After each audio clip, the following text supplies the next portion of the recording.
Hi, I'm Megan and welcome to my kitchen. In today's What's for Dinner video, I'll be sharing with you what meals we had this past week. Our dinners were easy to make, budget friendly, and delicious. So if you're looking for some weeknight meal ideas, just keep watching and stay tuned to the end. I've got a delicious and easy strawberry tres leches cake to share with you.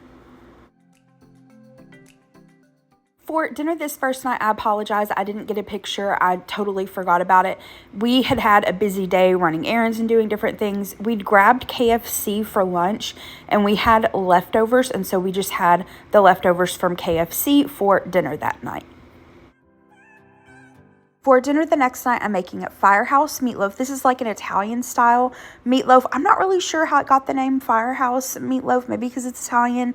But anyway, my mom got it years ago from one of her friends, and we enjoy this.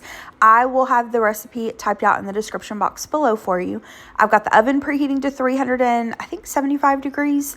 And to this bowl, I'm going to add an egg and lightly beat that. Now for the meat. The recipe calls for just a pound of ground beef. I had this meatloaf mix that I got on markdown at Food Lion. I wanted to use that, but I also have like maybe this quarter pound of ground beef that I want to use up. So I'm going to add that, just that little quarter pound. It's not going to hurt anything. You can double or triple this recipe if you want to. And you could also do like some ground beef mixed with Italian sausage. I think that would be good in this as well. Now, once I've added the ground beef, I'm adding in some diced onions and then a couple cloves of fresh garlic that I'm mincing or using the garlic press. Now I'm going to add in some Italian style breadcrumbs. If you have plain breadcrumbs, use that. Just add in a little Italian seasoning. Next up, instead of adding ketchup like you would normally in a meatloaf, we're going to add in some spaghetti sauce. Just use your favorite brand or you can use homemade. Now, once you've added that and you add about a half a cup, you're going to give that a good mix. And y'all, I don't know what I was thinking. Make sure you add a little bit of salt to this. I totally forgot, but we added it at the end, but it's better to add it now. So once I've got that well mixed, I'm going to take half the mixture, lay it down into my baking dish, and then in the middle, you want to take your fingers and create a little trough or a little space that we're going to add some cheese. Now, once we've got that trough, I'm adding some cubed mozzarella cheese. You don't want to use fresh mozzarella for this. You want to use the like mozzarella blocks. After we've added that mozzarella cheese, we are going to take the other half of that mixture, put it on top, and then you want to try to like seal the meatloaf around the cheese so that, you know, it doesn't like ooze out everywhere. I mean, it's going to ooze out a little bit, but you don't want to like all the cheese ooze out, if that makes sense. And then once we've got the meatloaf formed, we're going to take the remainder of that spaghetti sauce, pour that over top, and then this is going to go into that preheated oven and bake for about 45 minutes to an hour. And then you do want to let this sit for about 10 or 15 minutes before you serve it up. I'm going to do some garlic Parmesan mashed potatoes for one of the sides. Here I've got some Yukon Gold potatoes. I peeled them, washed them of course, peeled them, cut them into cubes, placed them in a pot with some cold water on top, and then I'm adding in a couple of garlic cloves. I just smashed these, I didn't chop them. I'm going to bring these to a boil and cook them until they're tender, drain them really well. Now I'm going to add in some butter, as well as I'm using evaporated milk. I actually didn't have any milk on hand. Gary had finished it this morning for cereal, so I'm just using the evaporated milk. You could use cream, half and half, whatever you want. I'm seasoning these to taste with some salt and pepper, and off camera later I did go on and add a little garlic powder just to kind of reinforce that garlic flavor. Now I'm going to add in a little bit of sour cream, and I didn't follow an exact recipe for this. I looked up some recipes and took bits and pieces from different ones, but I just eyeballed the amounts and kind of did my own thing. So once I've added in the sour cream, I'm going to use a hand mixer to whip the potatoes. You can use a ricer, a potato masher, stand mixer, whatever you want. I'm going to add in some grated Parmesan cheese. I added a splash more of the evaporated milk, gave that a stir, and then that's it. They're done. Make sure you taste them and adjust the seasonings to your taste. I just kept the lid on them and kept them warm. Now, I had some green beans and mushrooms that I needed to use up, so I looked on Pinterest to find a recipe. I'll link it down below for you. In this skillet, I'm going to add in some olive oil, and this is on medium-high heat. I did not add any salt to these mushrooms. I cooked them for about 4 or 5 minutes until they were brown. Once that's there, I lowered the heat to about medium and added in a little bit of butter. I'm going to add in some minced garlic. I'm just using the stuff from the jar. I'm going to give that a stir. And then at this point, because my mushrooms are brown, I'm going to add a little bit of salt and pepper. I did that off camera. Now, the recipe that I used said to blanch some green beans. I had these steam in a bag. Now, because I'm going to finish them in the skillet, I did not cook them fully according to the package instructions. I just popped them in the microwave for about a minute and a half. Add in the blanched or steamed green beans, give it a toss, and then you just want to cook this until they're warmed all the way through. Season them to taste, and they're ready. Here are the plates. So we've got the Firehouse Meatloaf. This is yummy. It's like a cross between like chicken Parmesan and meatloaf. It's a really good twist on just, your standard meatloaf. And then we have the green beans and mushrooms, the mashed potatoes. And it's not necessary, but for a little garnish, I added some dried chives to the potatoes. Dinner was so good. And for lunch the next day, I made some potato cakes with those leftover mashed potatoes. Delicious. Last year, I made a Thai coconut red curry shrimp dish. I shared it in my 2024 favorites video, and we loved that. I saw this recipe for a coconut curry Mahi-Mahi with similar ingredients, and so I wanted to try it. I'll have that recipe linked in the description box below for you. To this saucepan, I'm going to add in some coconut milk. You want to make sure that you're using unsweetened coconut milk. I'm going to add in some lime juice and then this Thai red curry paste. I just found this at Walmart. You should be able to find it at your local grocery store in their Asian section. Next, I'm going to add in just a little bit of sugar. Then I'm going to add in some grated ginger. I'm using the stuff from the tube, but you could, of course, grate in fresh ginger if you'd prefer to do that. I'm going to add in some minced garlic, just like with the ginger. I'm using the stuff from the jar, but you can, of course, mince your own fresh. Next, I'm going to add in some fish sauce. I'm going to give this a really, really good whisk. Bring this to a boil, reduce it to a simmer, and simmer it for about 8 to 10 minutes until it starts to thicken slightly. Once it's there, you're going to turn off the heat, set it to the side, and allow it to cool slightly. You'll want to take about a 1/4 cup of that sauce and place it in a separate bowl. We're going to brush this over the raw fish, and you don't want to cross-contaminate. So I've got some mahi-mahi fillets. I placed them on some aluminum foil that I sprayed with some cooking spray. I brushed the sauce on both sides, and then I'm going to season the mahi-mahi with some salt and pepper. This is going to go into a preheated oven, set at 400 degrees, and how long it takes to bake really just depends on how thick your fish is. Anywhere from maybe 10 to 20 minutes or so. Once it flakes easily in the center with a fork, it's done. To go on the side, I'm making some sweet chili glazed Brussels sprouts. The recipe will be in the description box below for you. Here I've got some halved Brussels sprouts. I'm going to drizzle those with some olive oil, season them with some salt and pepper, and give them a toss. I forgot to add the garlic powder, but here in just a second, you'll see me show you the garlic powder because I wanted to remind my editing self to remember to tell you that I actually did go and add the garlic powder. Now, the recipe says to bake these at 425 for about 15 to 17 minutes. I had the oven set at 400 degrees for the mahi-mahi, so I just baked these at 400 degrees for about maybe 22 minutes or so. In a separate bowl, you want to add some sweet chili sauce as well as some soy sauce.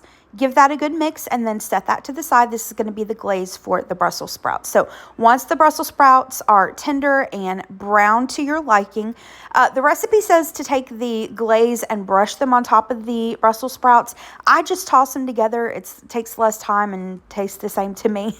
And then you're going to pop this back into the oven for about 5 minutes just to let that glaze get really sticky on the Brussels sprouts. Now, the recipe suggests adding crushed peanuts at the end as a garnish, and I would recommend doing that unless, of course, you're allergic or you don't have them. Now, here are the plates. I cooked up some microwavable jasmine rice, laid that down, added the mahi-mahi, the coconut curry sauce, and then I garnished it with some chopped cilantro and green onions, and then we have the sweet chili Brussels sprouts, and this was good. Gary and I both liked it. Gary really, really enjoyed it. And yeah, that was dinner this night. I believe I've shared this once before on my channel, but I know it's been a while. Back when we were teenagers, my sister went, I can't even remember now what it was. It was like some kind of class or something. And they made a chicken Parmesan pasta. And I don't remember exactly how they made it, but I think this is pretty similar to what they did. And I don't know why, but the other day I was just craving it, so I added it to the meal plan. I do not follow a recipe for this, but let me show you what I did to make it. I'm going to start out by cooking the chicken. I've got some olive oil in this skillet, and I had this on between medium and medium-high heat. I'd found this butter at Target this day. I'd ran into Target and saw this.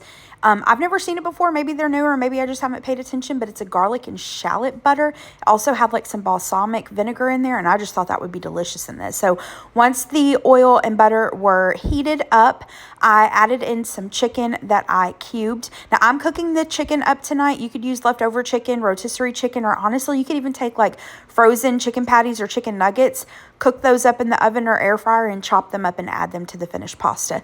You can season the chicken up however you want. I decided to do some of the Kinder's blend seasoning as well as some Badia Complete. Gonna give that a stir, and I just cooked it for maybe about 8 minutes until the chicken was cooked all the way through and brown. This pot I had used to previously boil up my pasta, and I'm just using the same pot. I added a little olive oil, some diced onions, cooked them until they were tender. I'm adding in a little bit of minced garlic. I'm going to cook that for about a minute, and then add in some pasta sauce. You can use your favorite brand or homemade. I know I've mentioned this before on my channel. I'd started using the Rao's or Rouse, however you pronounce it, but it is pretty pricey. And people are saying that the recipe changed. I don't know if that's true or not, but I saw these Ragu Kettle new sauces, and they were on sale at Food Lion, so I grabbed one. And as I was stirring this, I noticed the ingredients, and I just wanted to share it with you all real quick. This is really similar to the Rao's. As you can see, there's no added sugar. There's no weird, funky ingredients. So, if you're looking for a pasta sauce that, is a little bit better for you, has less ingredients, I would recommend this one. Personal preference, when I use jarred pasta sauce, I like to doctor it up a little bit. So I'm adding some salt, pepper, Italian seasoning, garlic powder, onion powder, and then a little bit of sugar. If you don't want to use sugar, don't use it. Nobody's making you. But as you saw, there was no added sugar in this, and the little teaspoon I added is not hurting anybody. Now, this is totally optional. I decided to add in just a tiny little splash of cream. You do not have to do that at all.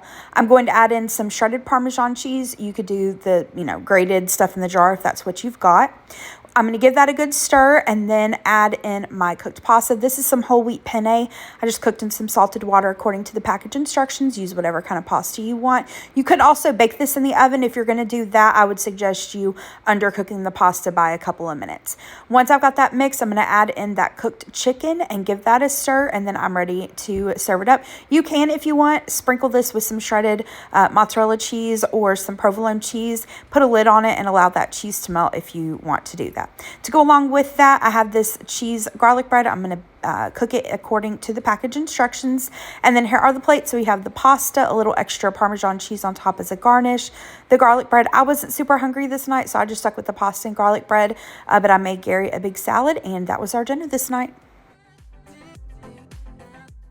Dinner the next night was off the meal plan, but burgers just sounded really good to me, so here's what I'm going to use. I've got some hamburger buns and spreadable butter. I'm going to spread the buns with that butter and toast them up. Here are the hamburger patties that I'm using, and then in the pantry, I had this Kinder's caramelized onion burger seasoning. I decided to try that out tonight, and then we've got all kinds of condiments with lettuce and tomato.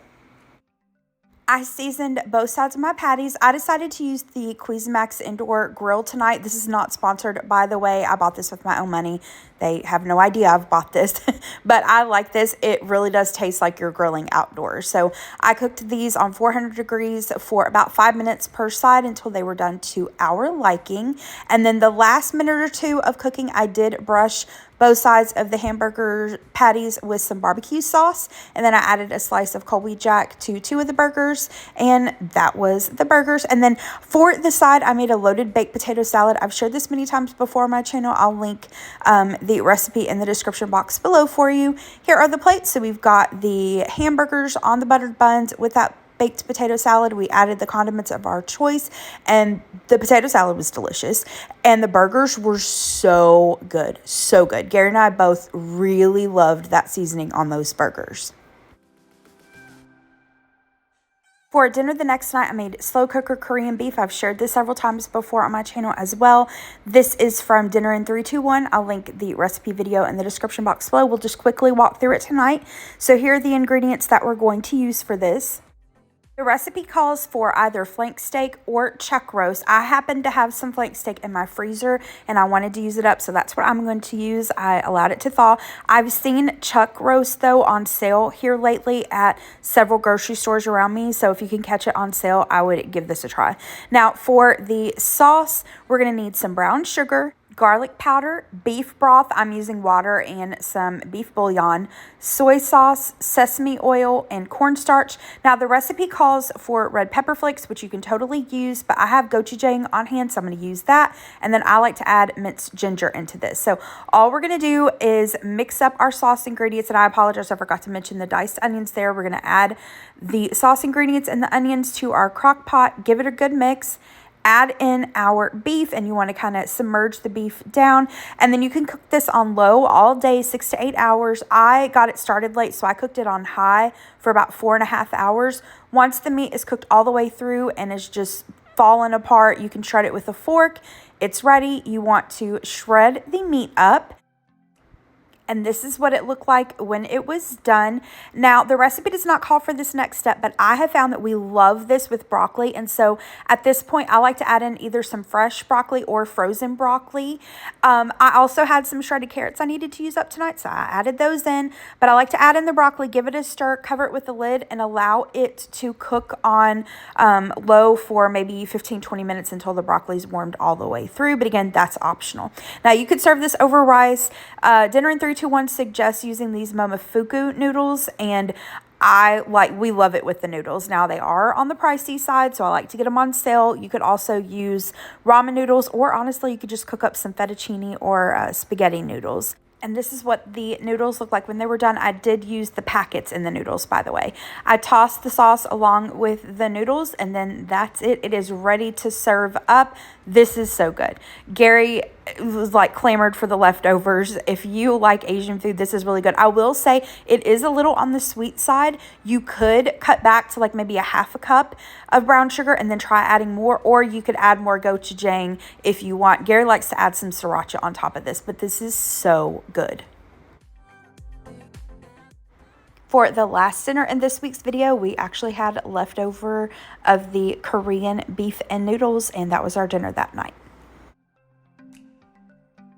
Last but not least, I've got a dessert recipe to share for you all. Now, I don't normally make desserts unless it's like a holiday special occasion or I'm filming a video. But when I saw this recipe for a strawberry tres leches cake, I was like, oh my gosh, yes, I need to try this. I'll have the recipe that I use linked in the description box below for you. And a quick note, I did have the recipe. Here are the ingredients I'm going to use. I've got a strawberry cake mix, some evaporated milk, vanilla extract. I'm using some butter. You can use oil if you want to do that. Fresh strawberries, eggs, sweetened condensed milk. I'm using whipped topping. You could make your own homemade whipped cream if you want to do that. And then the recipe said you could either use regular milk or strawberry milk. And I happened to be at the store when I saw the strawberry milk, so I just grabbed this small container. I'm going to use that. So in this bowl here, I've got a box of strawberry cake mix. And what I did to have the recipe is I just measured out a half of the box. So how many ever ounces the box was, I divided it in half, added it to the bowl, and then saved the other half. I'll make another strawberry cake for us later. So once I've added in the strawberry cake mix, I'm going to add in my eggs. Then the milk. Like I said, I'm using the strawberry milk. You can just use plain regular milk. Now I'm going to add in the vanilla extract followed by the melted butter. And I believe the recipe calls for oil, but you can just replace the oil with melted butter if you want to do that. I'm going to give that a really good mix. The instructions said to mix it with a hand mixer, but my hand mixer bit the dust and I hadn't replaced it yet, so my hand and a whisk worked just fine. I added the cake mixture to a greased baking dish. I believe this was a 9x9. The whole recipe makes a 9x13. I placed this into a preheated 350-degree oven and baked it for about 20-25 minutes or so until a toothpick inserted into the center of the cake came out clean. Once the cake is done, you'll want to let it cool for about 30 minutes. And in the meantime, we're going to mix up the tres leches part of the cake, which is the 3 milks. Now, I am using a food scale because, again, I'm having the recipe, and the evaporated milk, condensed milk were all in ounces. So I'm measuring out the evaporated milk, the condensed milk, and then adding in that strawberry milk. I'm going to give that a really, really good whisk. Once it's well combined, I'm going to set it to the side. We've got our slightly cooled cake.